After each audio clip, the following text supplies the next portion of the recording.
আর কবিতা যেমন তুমি পড়া হোক না কেন খুঁত নেই। রবীন্দ্রনাথ ঠাকুরের হারিয়ে যাওয়া। ছোট্ট আমার মেয়ে সঙ্গিনীদের ডাক শুনতে পেয়ে সিঁড়ি দিয়ে নিচের তলায় যাচ্ছিল সে নেমে।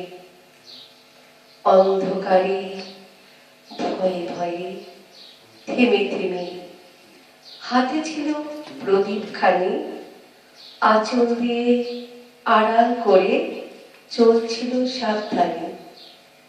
আমি ছিলাম ছাদে, তারায় ভরা চৈত্র মাসের রাতে।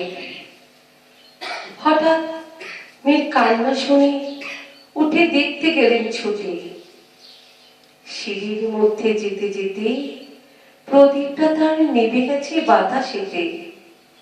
সুধাই তারে, কি হয়েছে বামি?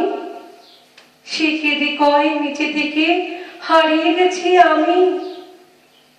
তারায় ভরা চৈত্র মাসের রাতে ফিরে গিয়ে ছাদে মনে হলো আকাশ পানে চেয়ে আমার বামের মতোই যেন অমনি কি এক মেয়ে নীলাম্বরের আঁচল খালি ঘিরে দীপশিখাটি বাঁচিয়ে একা চলছে ধীরে ধীরে।